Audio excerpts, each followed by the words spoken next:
Hi friends, ഇന്ന് ഞാൻ ഇവിടെ പരിചയപ്പെടുത്തുന്നത് 150, 60, 17, 110, 70, 17 എന്നീ ടയറുകളുടെ ഓപ്ഷൻസിനെ പറ്റിയാണ്. ഈ സൈസുകളിൽ നമുക്കിപ്പം നൈലോൺ ടയേഴ്സ്, പിന്നെ റേഡിയൽ ടയേഴ്സിലാണെങ്കിൽ എച്ച് റേറ്റഡ് റേഡിയൽ ടയേഴ്സ് ഉണ്ട്, ഡബ്ല്യു റേറ്റഡ് റേഡിയൽ ടയേഴ്സ് ഉണ്ട്, ഇമ്പോർട്ടഡ് റേഡിയൽ ടയേഴ്സ് ഉണ്ട്. ഇതിന്റെ എല്ലാം ഓപ്ഷൻസും നമ്മുടെ സ്റ്റോറിൽ അവൈലബിൾ ആണ്. നൈലോൺ ടയേഴ്സിൽ മാക്സിസിന്റെ എക്സ്ട്രാ മാക്സ്, പിന്നെ റേസിൽ ടൂർ ആറ്, മിഷലിനിൽ പൈലറ്റ് സ്ട്രീറ്റ് 2 എന്ന് പറഞ്ഞ ടയറാണ്.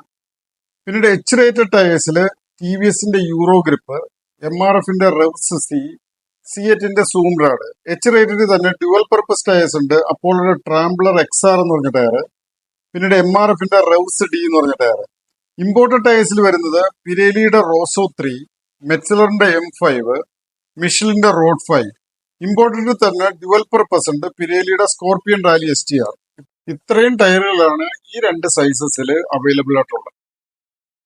ഇപ്പൊ നിങ്ങൾക്ക് ഈ 150, 60, 17, 110, 70, 17 ടയേഴ്സിന്റെ റേഞ്ചിനെ പറ്റി മനസ്സിലായെന്ന് വിചാരിക്കുന്നു.